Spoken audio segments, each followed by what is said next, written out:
Hello and welcome to Elite Week, episode 41. This is going to be an entry into a new category of Elite Week videos, the review series. These review videos will be far shorter than the average Elite Week and will be laser focused on breaking down a specific aspect or item in Elite Dangerous. This episode will be a review of Dev Diary number 2. I intend to take you through the footage released second by second and point out everything I noticed that may be of interest to you.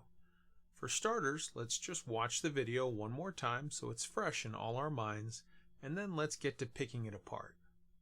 There are timestamps available if you wish to skip ahead.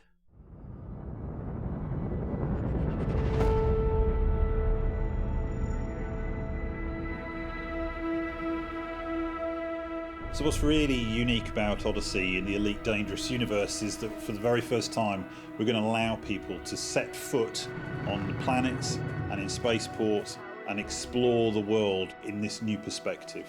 We've tried to maintain what we felt was a core part of Elite, which is freedom of choice. And we really embraced that with Odyssey and have transposed all of those careers back down onto an on-foot experience. So when you're picking your base suit in Odyssey, you're really picking it based on the career and activities that you want to undertake. Each of the suits has its own strengths and weaknesses. So for instance, there'll be a suit that skews towards exploration, a suit that skews towards combat, and also a suit which you might want to wear if you were to go scavenging, hunting through wrecks to find bits of equipment that might be useful to you. Odyssey will provide players with a clear choice. They're free to take missions, either from mission boards or mission givers, or players can go out and explore. So we allow the player to disembark at outposts, planet ports, spaceports. So all of these are great places to find work and undertake missions, but also now you can go to our new settlements, which are a kind of more Dust Bowl, Wild West towns that you'd find on the edges of civilization. When you find these settlements, I think you'll want to travel into them and see what the lay of the land is, see what options and opportunities they offer, and decide which way you're going to play. With Odyssey, for the first time, we'll have fully modelled and fully animated characters appearing in game, and they will feel part of the universe and extend the narrative that's there. They will be moving through these spaces, you'll be able to interact with them, some of them will speak to you, so we've had to work on getting those performances right. It's a whole new way of exploring the game. You'll hear the settlement, how alive it is. You'll hear announcers, you go into buildings and the soundscape changes. It's the very first time that you're experiencing the sound of Elite Dangerous, not inside a ship or inside a little vehicle, but inside a body. Meeting people who you can relate to in places is the way you can feel grounded in this quite fantastical universe.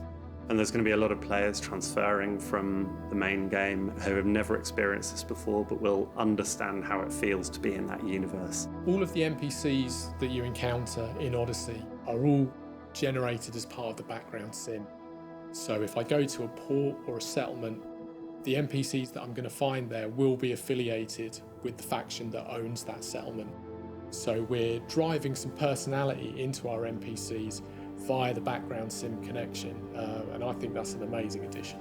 One of our new features and new characters works for a corporation called Apex Interstellar. Players will be able to book journeys to and from ports within jump range. This gives a way for those players to actually move around the galaxy for a relatively cheap fee and experience gameplay away from the ports themselves.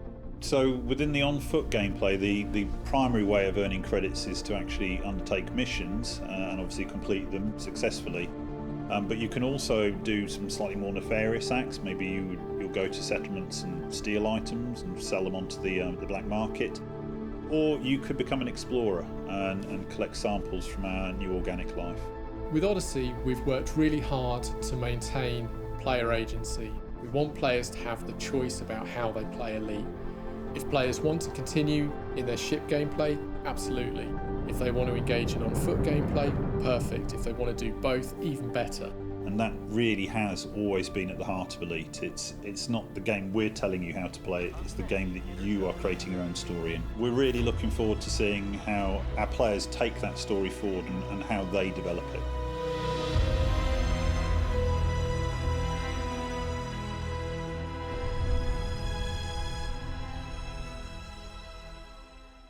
Okay, so they're dropping heat right out of the box here. The opening scene is a man watching from inside a bar while a Cobra approaches for landing inside an asteroid space station. The man has a rifle slung over his shoulder. Several other people are in frame. They have pistols clearly visible. A man sits alone working on a data slate. A man you will see later from a different angle, and who I suspect may be a CD contact found in bars, is at a booth with a woman. It's clear that both the lighting effects and the atmospheric effects inside the station are a graphical upgrade from the existing stations. The lighting effects were specifically confirmed by Frontier on their live stream. I want you to note the key people that I've just pointed out to you because you're going to see them later from different viewpoints, and that establishes the location that you're at is the same location. So 10 seconds in, we get the title, Episode 2, Choice, Forging Your Path. 13 seconds in, Pierce Jackson, Game Director. For the first time, we're going to allow people to set foot on the planets and in the spaceports and explore the world from this new perspective. At 18 seconds in, a commander approaches on foot to Astor's Hope 2 settlement as a ship flies overhead. The familiar archway entrance we often see in Elite is augmented with a barricade and military-style checkpoint, manned, and with a turret anti-personnel weapons on either side. The perimeter seems to be further ringed with what could be lights, but could also be some form of an electric fence or shield, force shield, whatever, that appears to be currently powered down. In the background on the left are power generators and a communications hub. The center appears to be a hab building, and the right a production building. The reason why I say that that's what they appear to be is you'll see in later pictures. Just go with me for a second. At the 20-second mark, our first shot inside the spaceport of Freehold. This appears to be the central corridor, which I suspect will lead commanders from the hangar access area into the various facets of this port. The lower level has a seating area on the left where a man in regular clothing is working on a data slate. His right leg is slightly clipping through the bench. Another man is sitting there in an augmented suit of some kind watching him. There's a central walkway that leads to a stairway that splits left and right on the upper level. To the left, clearly visible are signs for Apex Interstellar and Pioneer Supplies. Partially visible overhead is signage directing people to the services on offer. Straight back is a window into the inner docking area of this station. At 23 seconds, Gareth Hughes, lead designer. We've tried to maintain what we feel is a core part of Elite, which is freedom of choice. 30 seconds, Pierce Jackson, game director. And we really embrace that with Odyssey and have transposed all of those careers back into an on-foot experience. Now let's examine that for a moment. If you're taking all of the gameplay loops or careers and you're transposing them on foot, so okay, you've got combat. Let's just kind of take it in the most general of senses. You've got combat, so ship combat, FPS combat, makes sense. Exploration, well, you can fly around in your ship and you can scan planets for, whatever biological sites and this, that, and the other. You can be the first to map a planet, etc. Well, now you can be the first to have boots on the ground on a planet, and you can be the first to scan bio data or whatever on various life forms, whether it be plant-based or fungus or whatever different types of biological life forms we have now or will have in the future. And trade. Well, on a ship you can, trade goods. You load them up and you fly them from one place to another and sell them. You've got smuggling. Now, I don't know how, but I have faith that they've worked out some way for trade and smuggling and whatnot to happen on foot. And they actually do refer to the smuggling part or selling stolen goods actually later. So we'll get to that. 38 seconds in, Pierce Jackson, game director. So when you're picking your base suit in Odyssey, you're really picking it based on the activities you want to undertake. Each of the suits has its own strengths and weaknesses. Alright, so let's stop right there and look at this. You never would say the word base suit unless, by definition, there's either a modularity or augmentation capability for the suits. So when you're picking your base suits, basically what I think they're hinting at very, very strongly here is that just like you have your ship that has, I've got this base ship and then I have these modules that I put in, I think you'll be able to have your base suit that is this type of suit or that type of suit, and then tweak and engineer and whatever up the modules that you have on that suit to make it, okay, this one is a little more tanky armor-wise, or this one has a jetpack that goes a little further or faster, or this one has a slightly increased oxygen supply, or, this one has, boots that have special climbing something, or this one has whatever. We'll get some more details on thoughts on that going forward here. At 42 seconds in, there's an in-depth look at a base suit, clearly showing there's a hard collar connection between the arms and the gloves, which I found interesting because, okay, maybe you'll have different gloves that have different capabilities. 51 seconds in. This is the first footage of combat armor suit, complete with a baby Darth Vader helmet and a beefy angled plating body armor augmenting most of the visible areas. 48 seconds in. Chris Gregory, art director. So for instance, there will be a suit that skews towards exploration, a suit that skews towards combat, and also a suit that you might want to wear if you are to go scavenging hunting through wrecks to find bits of equipment that might be useful to you. Okay, so first off, we now have 3 confirmed suit types, base suit types. We have the scavenging suit, the exploration suit, and the combat suit. But in addition to that, they just dropped a bomb here with a whole new gameplay loop.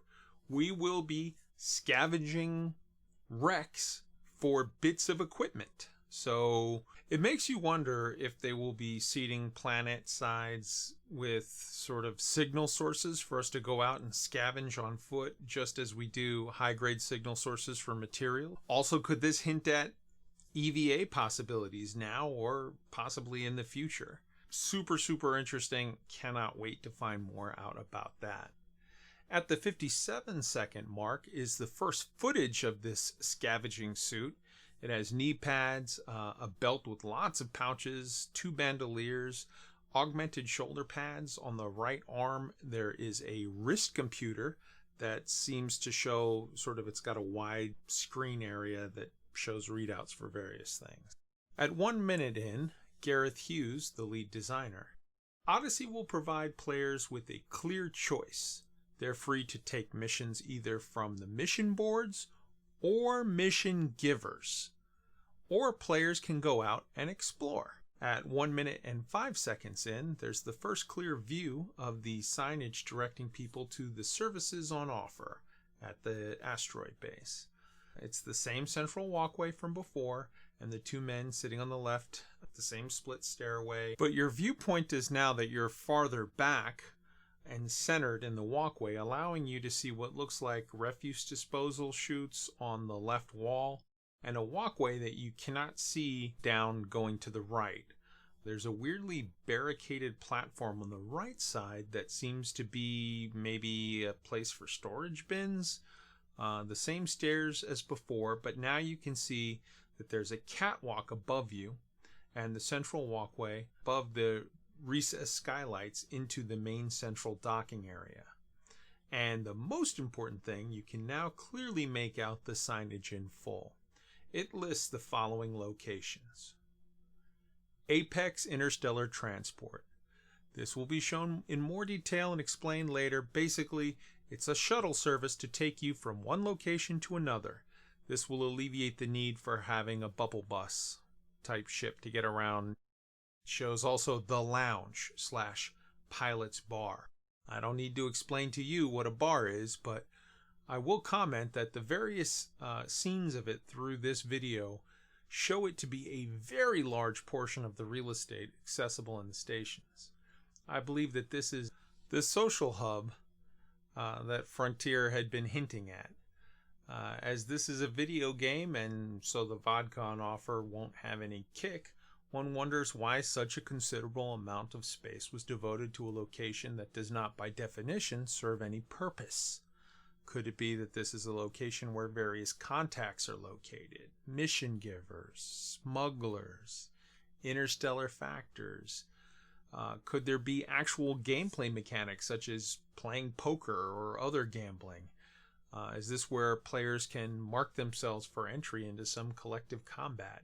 Frontier has stated that Odyssey will contain some joint operations where commanders on foot and in SRV and in ships will work together in some coordinated assault to achieve objectives.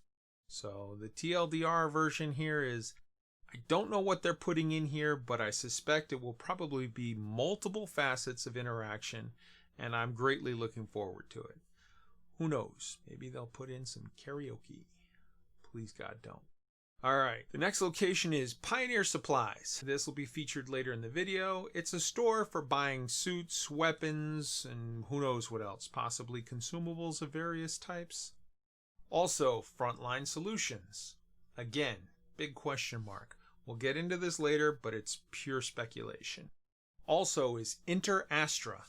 Now, I strongly suspect that this is your vehicle dealership, your shipyard, ship sales, whatever. I'll explain further later. Also, we've got Vista Genomic. I have no clue what this is, but it could be where you take your plant samples and such, but it also could be a place where you augment your commander or any one of 1,000 other tantalizing options we will have to see. 1 minute and 7 seconds in. Here we get the first look at the on-foot version of a mission board in a station. A commander with a rifle and a pistol, clearly visible, is checking a mission board.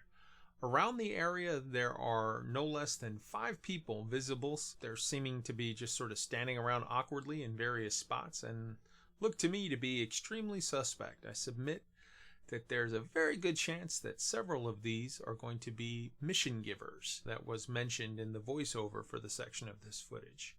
Of particular note is the dude in all black standing by the wall next to what appears to be a massive hologram table. He may as well have an exclamation mark over his forehead. Like, this guy screams mission giver. Okay, so looking at the mission board itself, here's what we can see.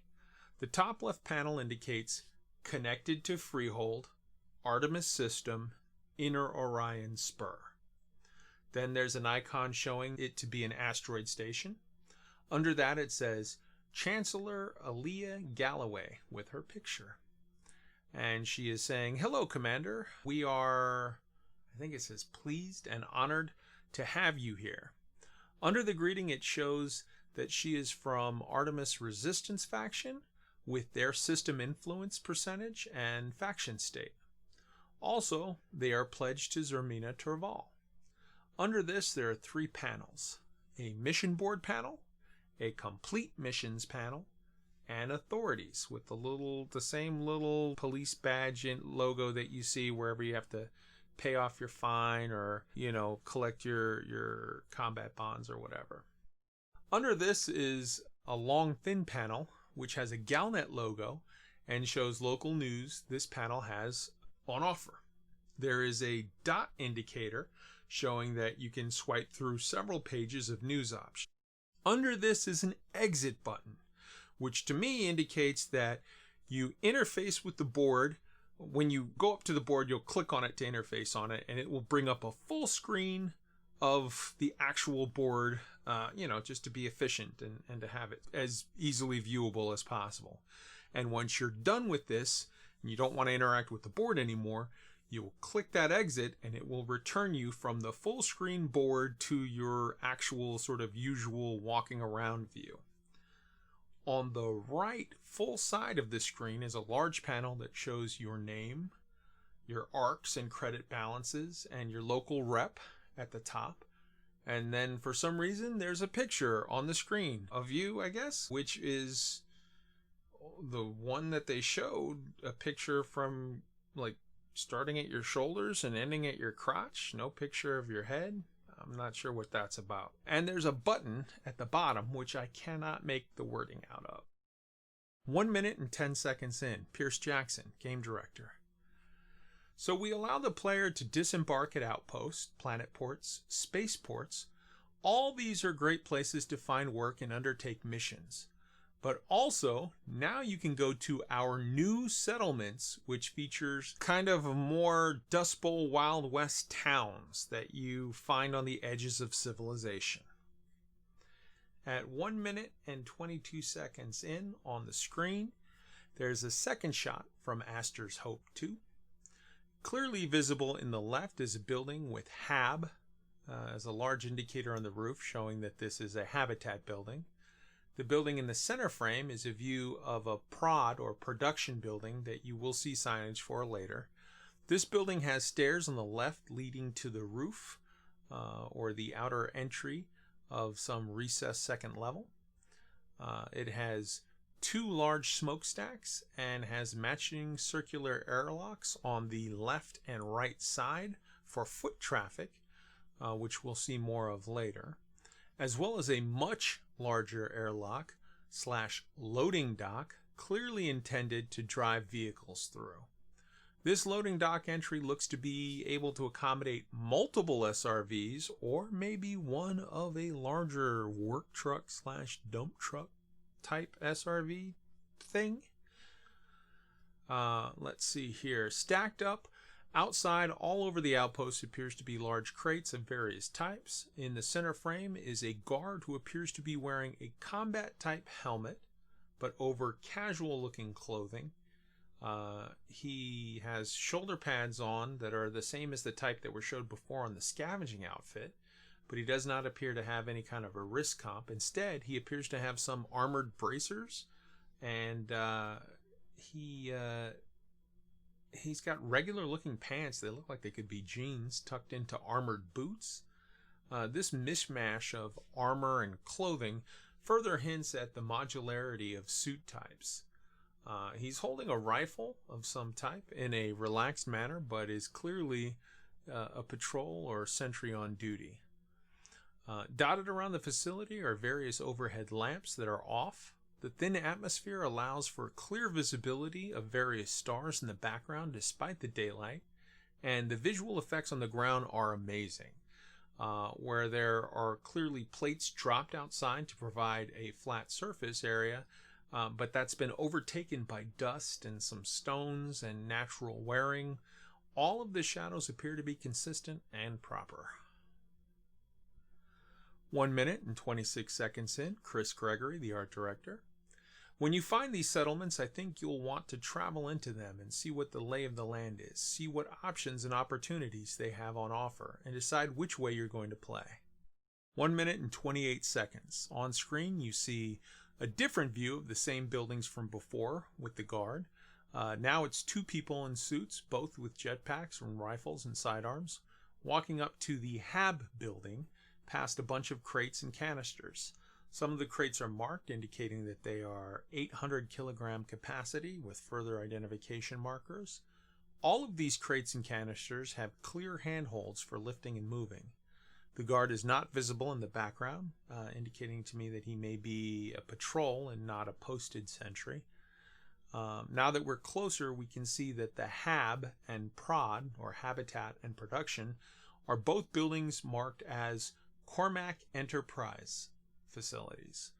The HAB facility they're approaching, the airlock has 2 clearly visible windows that you can see inside. There are office lights and various other aspects visible, indicating to me that it would be possible to see into or out of these buildings' windows and that they are not separately instanced. The prod or production facility in the background now From the angle, we can clearly see that the stairs along the left side of the building lead up to a large platform with what appears to be either a large entryway or a small entryway that has a large window above it on the upper level. The smokestacks are now billowing. 1 minute and 30 seconds on screen. Okay, so this shot is good from a visual sense to show how this works, but supremely stupid from a practical sense. What we see here is the full circular airlock. We have seen it in several spots before, but this one is completely open on both sides. I'll let it go, as the purpose of this video is to show you how these things work, and the shot is perfect for doing that. But if these two people were to ever enter in this way, it would be murdering anyone inside of the building who is not locked into their suit. Okay, so back to the point. We see here the outer door leading outside of the circular room with various pipes and gauges. Obviously, the purpose of that is that only one door at a time would ever be open. You know, once that door closes, the circular room, large enough to fit, say, a dozen people or so, would normalize the air pressure, and then the inner door would open. At no time in proper operation would both doors be open at once. At 1 minute and 33 seconds, we see a creepy looking woman with a sidearm wearing regular clothes and gloves, no helmet, by a large hollow table. This one is displaying what appears to be a 3D system map. In the far background, above the walkway on the wall, is a series of screens showing data for the planet. It indicates again the location is Astor's Hope 2, and appears to have detailed information on the topography of the planet. Could this be a location to come and get information to start you on the hunt for minerals, or mining locations, or wrecks to scavenge? Who knows? 1 minute and 35 seconds in. Pierce Jackson, game director.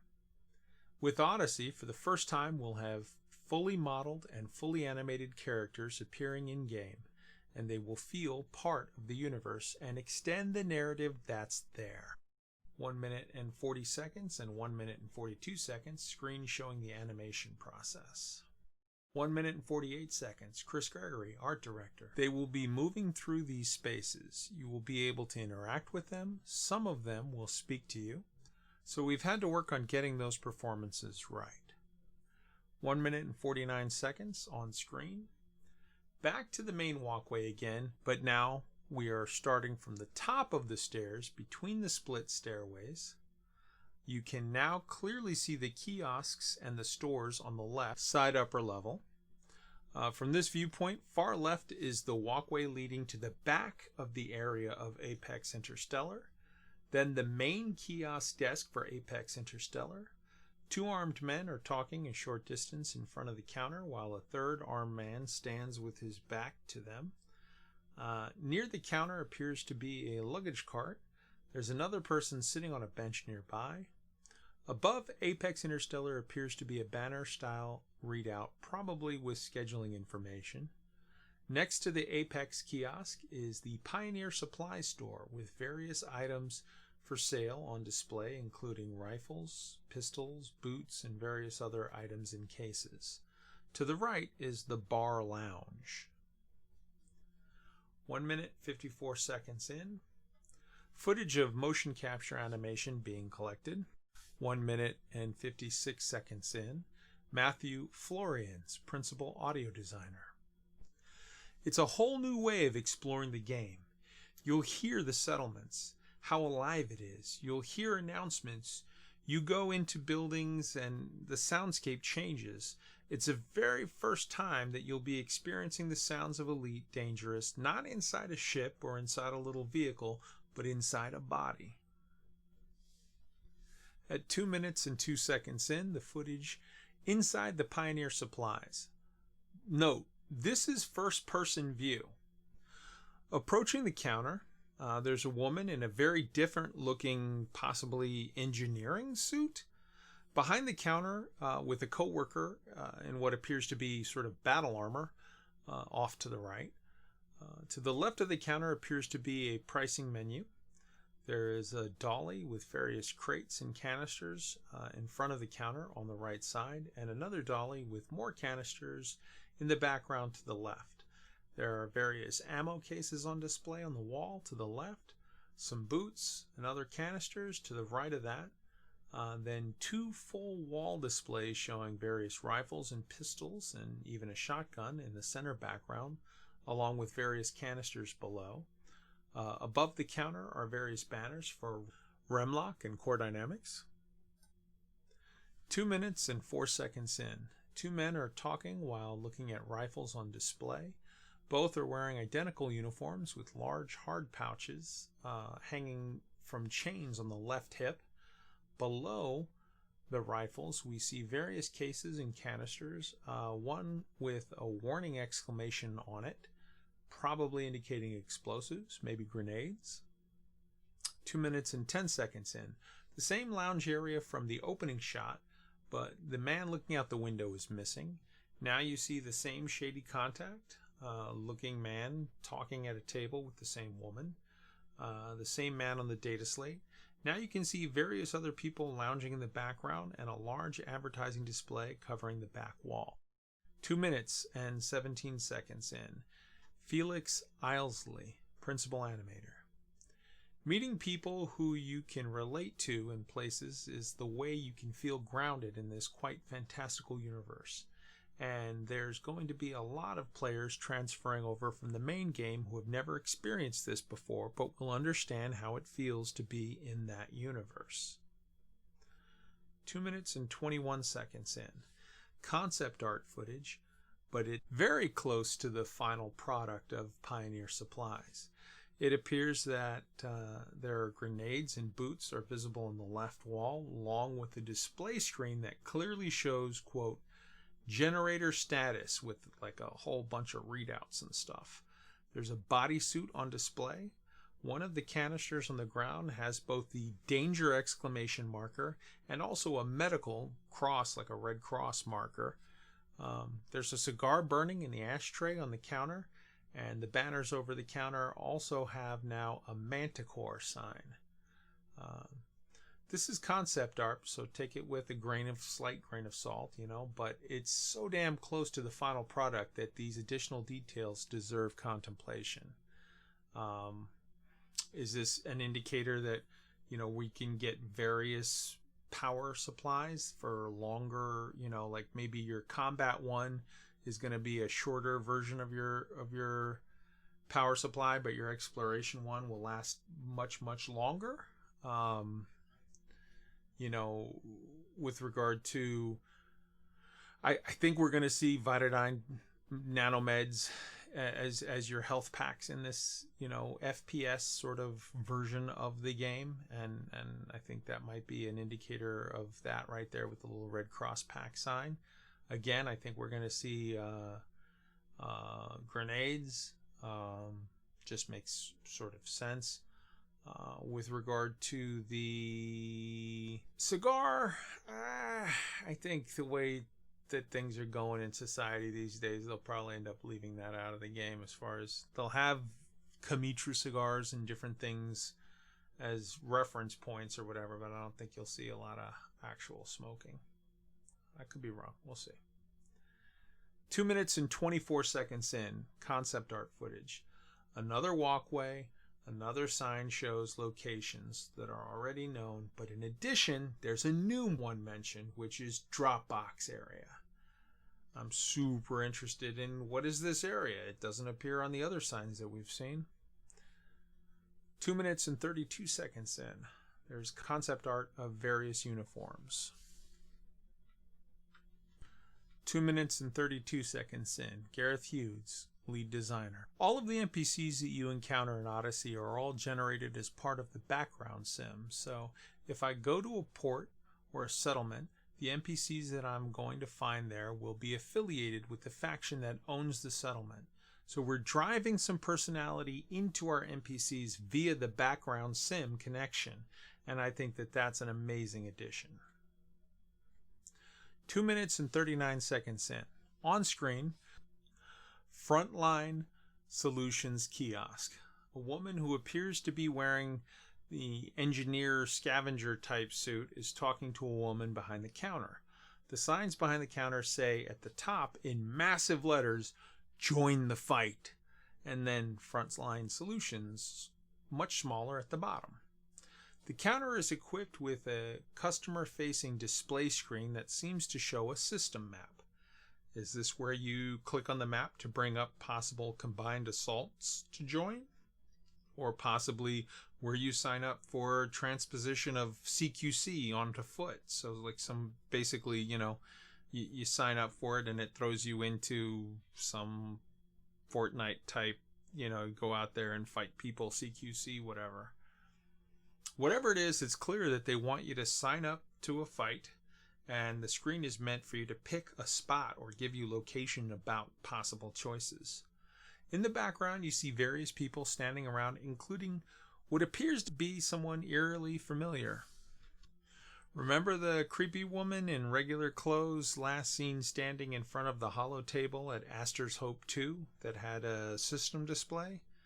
Well, the person that you see there on this station, Freehold station, seems to be her doppelganger. I don't know if this is an indication of, that this is a same type mission giver that is in both locations. Who knows?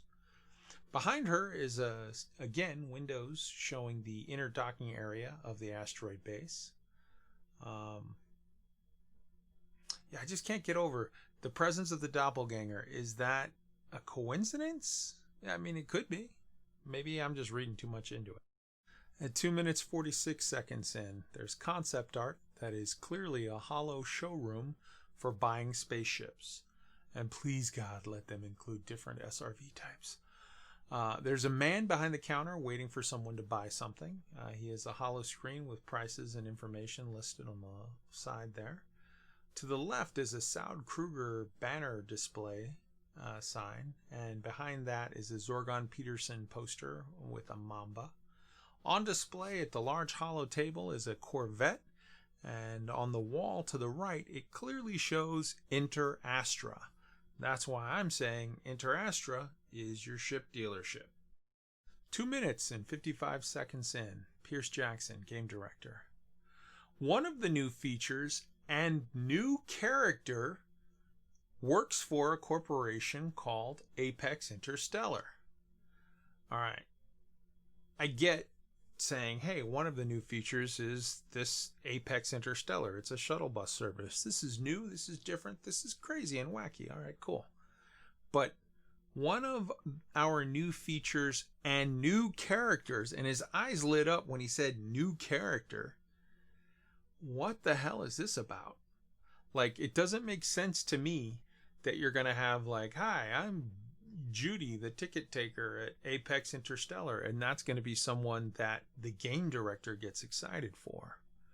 We've seen with Galnet stuff and other things that are going on now pre-Odyssey, that it seems like the power play sort of aspect of the game is getting a little bit of a shakeup, maybe.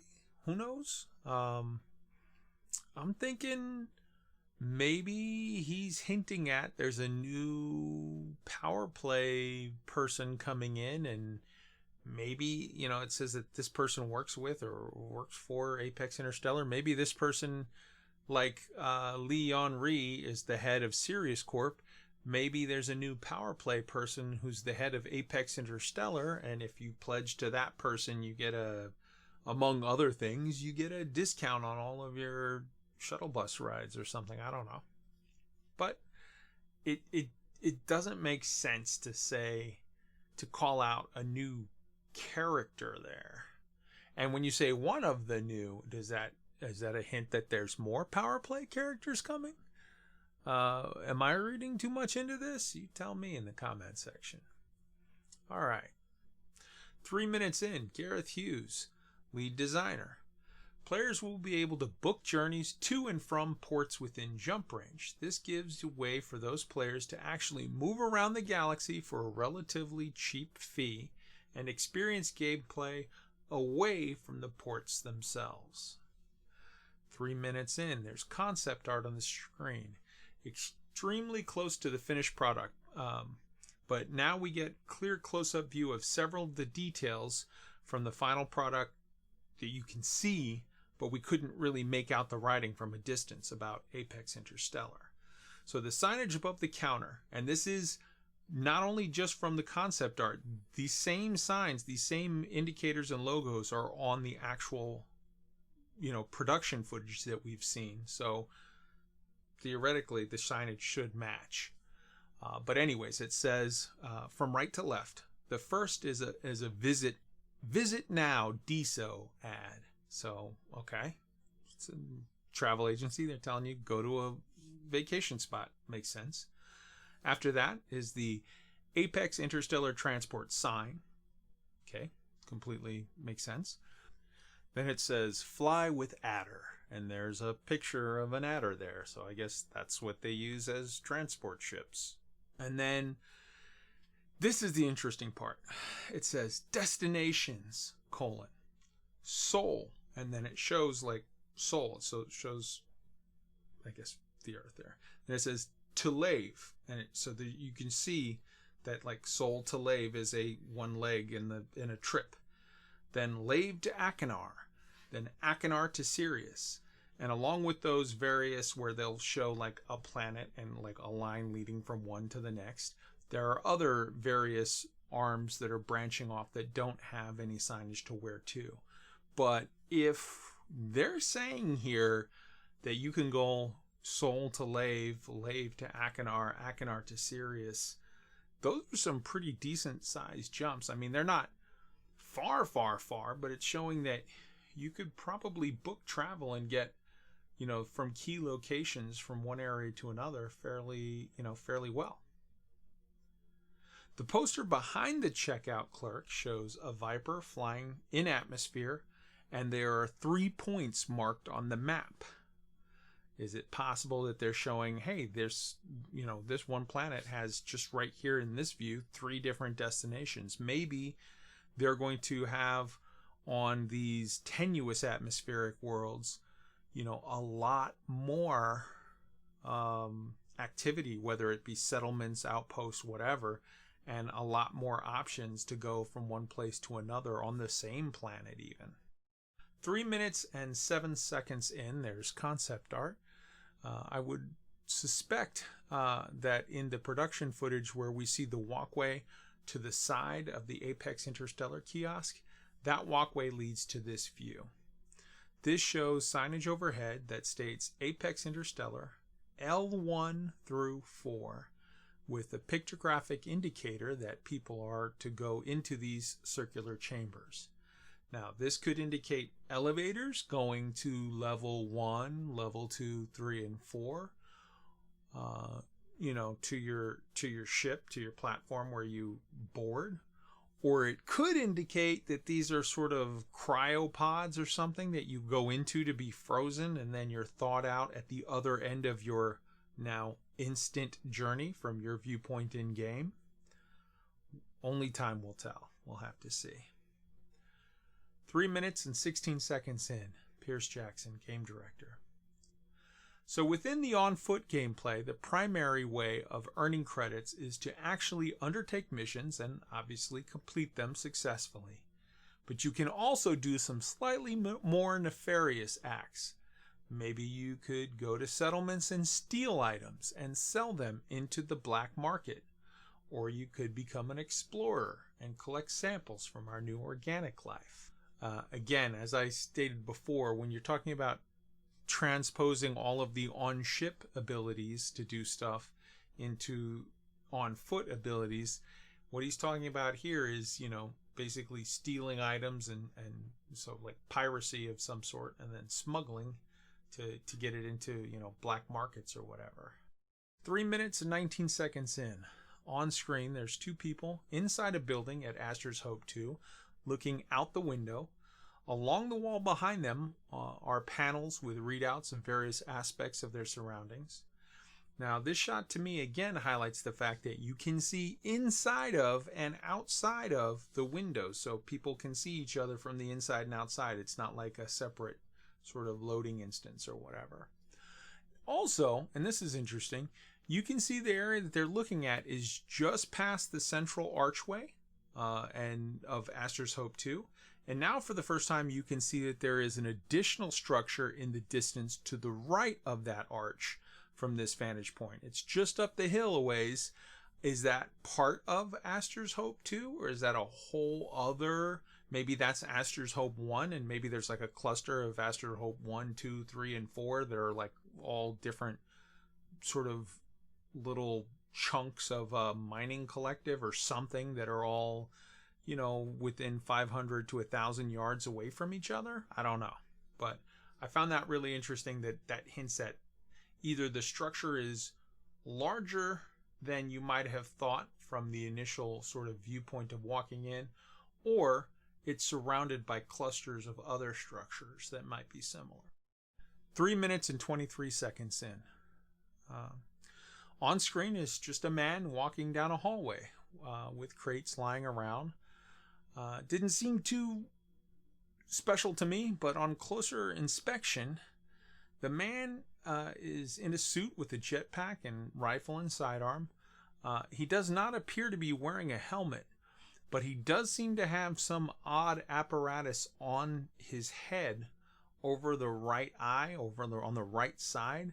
Possibly some, I don't know, something that looks like a Borg-style visor to augment your vision, or I don't know what it is, but I've replayed that like 8 times watching it. I'm like, what the hell is that on the side of his head there? Take a look and tell me what you think. 3 minutes and 29 seconds in. On screen at the bar, there's a woman in leathers at a table. 2 men at the bar facing away. One in a flight suit on a data slate. The other gray-haired with combat gear on. Extra padding on the shoulders. There's a man in an old-school Battlestar Galactica looking like black suit with like a gold collar or trimming or whatever. Talking to another man in a standard Remlock suit. 3 minutes and 31 seconds in. On screen, yet another view from the same bar, from the footage at the beginning of the video, but now you're looking from almost the opposite view. You see much more of the square footage of the bar. If the man looking at the ship was there in the footage here, which he's not anymore, he would be on the far left side of the screen between those 2 long column lamps looking out the window. You can just make out that the window is there. You can see much more of it overhead. On the far side of where that man was standing, that he's not there now, is the black woman in gray leathers facing away from the window, and the guy with his arms crossed looking out the window. Our same shady dude in brown leathers is talking to the woman at the table. Same guy lounging on the far wall to the right, under the advert display. Now, though, you can see many more people lounging, as well as make out on the far background the frontline kiosk. You can see in the middle ground outside the bar, but before the front line, the same split stairs leading from the walkway below that goes to what I surmise is the hangar access area. So off screen, just around the corner to the right, if you were to exit the bar, you would be able to see the Pioneer store, and just past that to the right, again off screen, is the Apex Interstellar. I believe that makes the store that you can just make out to the left but not really see any details of, the Inter-Astra dealership, and that would put the Vista Genomics place tucked in on the far side of that, around the corner to the left, between that, the Inter-Astra, and the frontline kiosk. 3 minutes and 38 seconds in. Gareth Hughes, lead designer. With Odyssey, we've worked really hard to maintain player agency. We want players to have the choice about how they play Elite. If they want to continue in their ship gameplay, absolutely. If they want to engage in on-foot gameplay, perfect. If they want to do both, even better. 3 minutes and 45 seconds in. This is on-screen footage. This is from inside the Cobra that's coming into dock that the man at the beginning of the trailer was watching. If you freeze frame at the exact moment of 3 minutes and 45 seconds, you can see in the bottom center of the screen the building and the window that the man was looking out. It's just behind the lettering in the cockpit of Proceed to Landing Pad 12. The windows are clearly visible, but they're grayed out, indicating to me that this is a separate instance and that you cannot see inside the building. Just like how people in other instances are represented with NPC ships in my fleet carrier. So if I'm in my fleet carrier and I'm in PC mode and you're in PlayStation mode and you come to land, I don't see you because you're in PlayStation mode, but they do put in a NPC ship that is the exact same type of ship as your ship, and it comes in and lands on the same landing pad, so to keep continuity. Well, I think it's going to be the same way. You won't be able to see in the bar, but people inside of the bar, if they look out and you're coming in and docking in a beluga, they'll see a beluga fly by that is an NPC ship that's representing your ship. They'll see it fly by just as you do. Again, I can't help but notice that the Cobra speed indicator doesn't have any chevrons showing forward movement. How old is this footage? Like, how long have they been? They've clearly been working on this for a while and had it. Either that, or for some reason they're using some dev build that doesn't have the chevron indicators. I don't know. 3 minutes and 50 seconds in on-screen footage. Back to the opening shot. Again, with the shady brown leathers guy talking to the woman at the table, gray leathers looking away from the window, arms crossed guy looking outside, and the dude seated on the sectional with his data slate. All of these markers are in place from the other vantage points, helping to lock in the scene. The only variable is the commander looking at the Cobra flying overhead. P.S. The Cobra that he's looking at, they're capturing this awesome footage by having the Cobra fly right by at the expense of the guy totally blowing his landing. He was supposed to land on pad 12, way behind the bar and to the left. Like, he wasn't even supposed to fly over the bar. But whatever. It was good footage, so we'll let it go. 3 minutes and 57 seconds in. Pierce Jackson, game director. And that really has always been at the heart of Elite. It's not the game we're telling you how to play. It's the game that you're creating your own story in. We're really looking forward to seeing how our players take that story forward and how they develop it. All right, at the 4 minute mark, on screen, back again to the main concourse, lower level, but this time from the view right as you exit from what I presume to be the hangar sort of door access area, and you first walk your first steps into the that central concourse. There's a few steps past there. There's a security barricade with what look like are scanners and a posted armed sentry, which makes no sense whatsoever to me because all God's chillin's got guns up in this joint. It's like an NRA convention.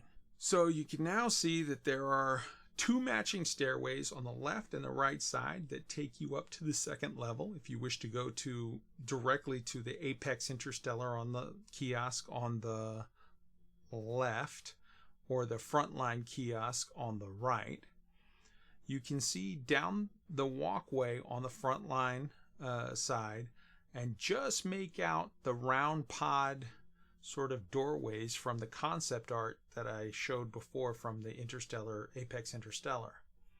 Again, this could be an elevator, this could be a cryopod that you hop into for your, quote, instant travel to the battle location on the frontline side or your next port of call for the Apex side. I don't know. There's the same guy on the bottom floor on the left side on his data slate being creeped on by the same dude in the armor.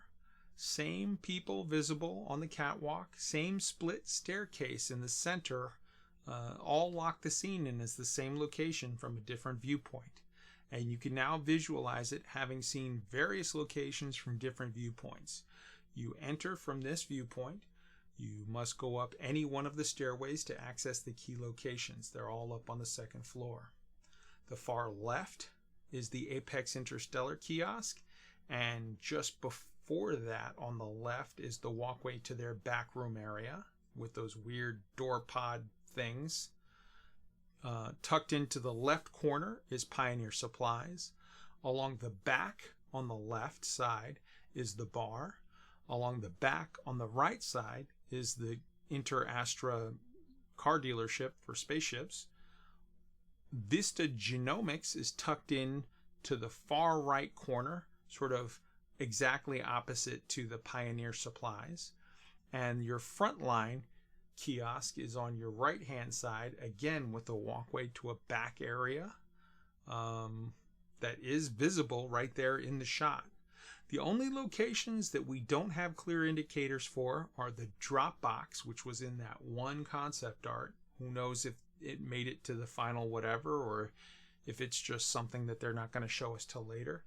And that's, sort of a big mystery location for me that I want to know what the hell is it. And then, of course, the door to the hangar area, which they have yet to show. And the very last thing that they show you is awesome, sexy-looking footage of that Cobra sitting there in the hangar area. And I wonder why they showed that. Specifically, if they say you're not going to be walking around in your ships, why do you show that? Here's a thought. Maybe they show that because you are going to walk up that ramp onto your ship.